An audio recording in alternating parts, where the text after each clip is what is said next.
morning makes my task a little bit more difficult, but I will attempt to get through this as it is an expected duty. Bishop Dushanta, the manager of the school, Mr. Maitri Vikramasinghe, and members of the Board of Governors, Sub-Warden, chaplain, members of the staff, old boys, special guests, and my dear children. Today is obviously a day of mixed emotions for me. I am sad to say goodbye to you all, but I am also looking forward to starting a chapter of my life that I have been looking forward to for a while.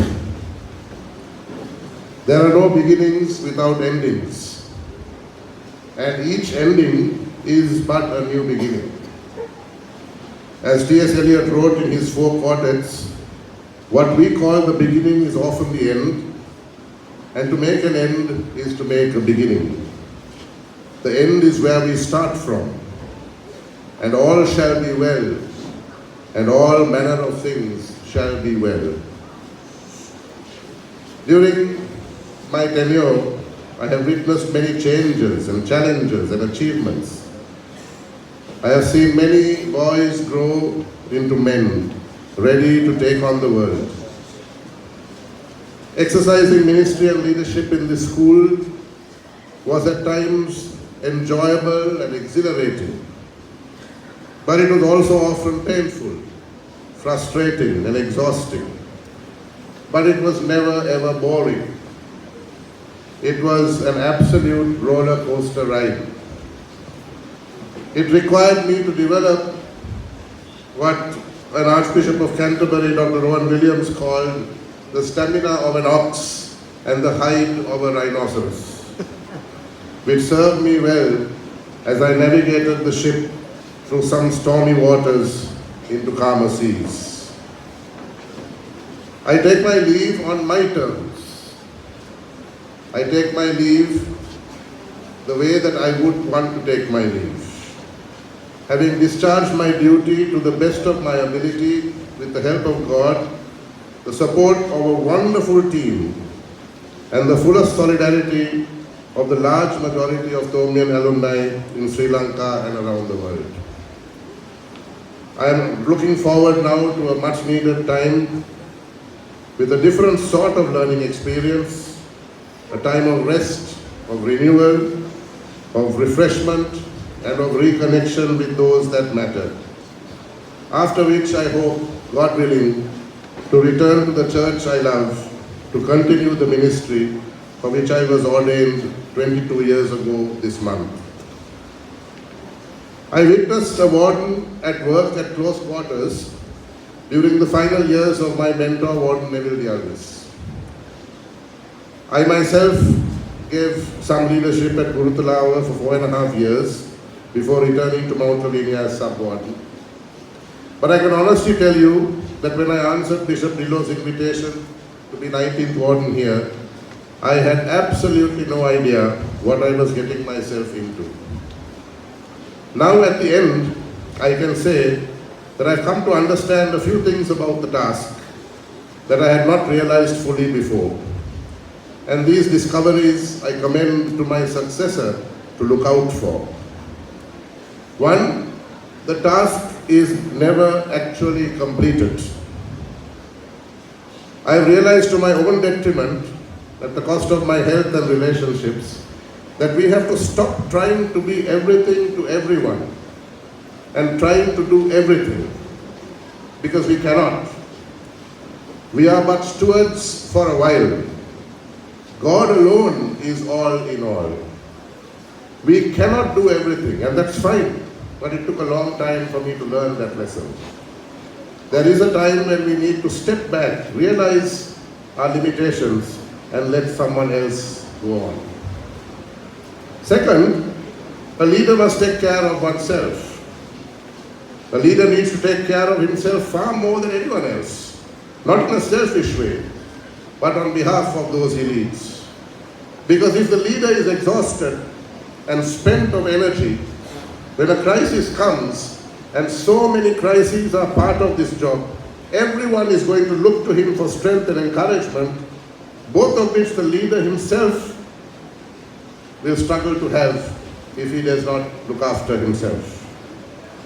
When we were training to be priests, a retreat conductor at seminary told us one day that the best formula for effective ministry was this: pray hard, sleep well, do what you can. I wish I had followed that advice more diligently.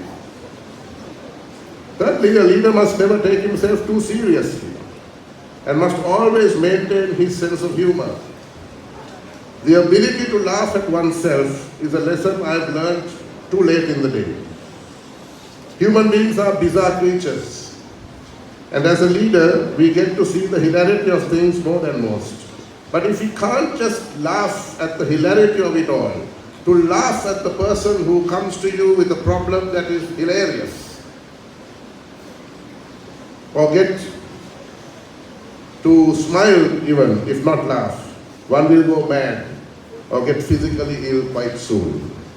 Certainly we take our task seriously, but we do not need to take ourselves too seriously at all. Part of the journey is the end. Something I heard in a movie. Part of the journey is the end. And take that, the UK pop group wrote a song that reminds us, we've come so far, we've reached so high. See how far we've come together. This is not the end for this community. Wardens come, teachers and coaches come, boys will come and go. But St. Thomas's College still stands and will stand. Just yesterday, Professor Sandagomi Kopraheva wrote to me to wish me well and ended his message by quoting one of my illustrious predecessors, Canon Ernest Deserum, who at his farewell assembly in 1959 ended his speech by saying, I quote, "We in our day must preserve the traditions and hand them over to those who come after us. We come and go, but St. Thomas's esto perpetua," unquote.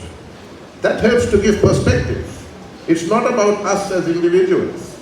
It's not about wardens or teachers or students. It's about the institution.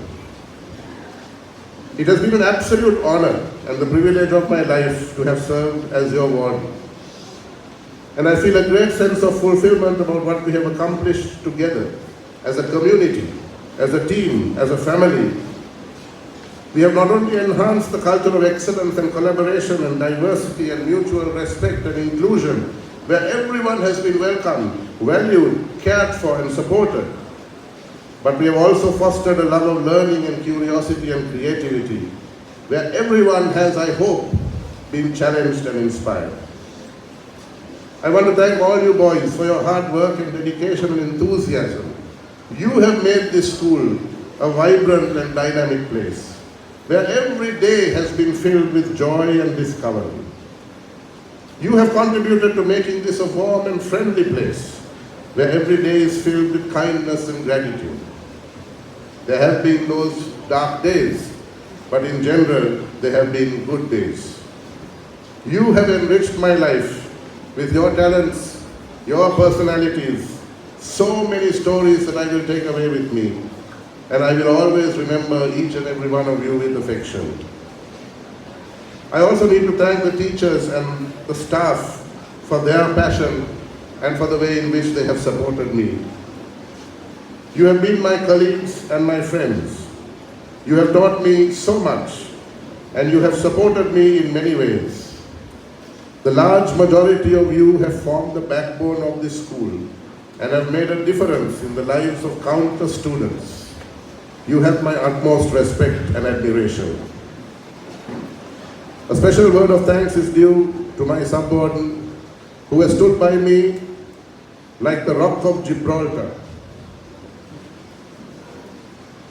who I must say I'm very glad has been considered to succeed me, and who will bring with him his own style and gifts to the job to take the school to the next level.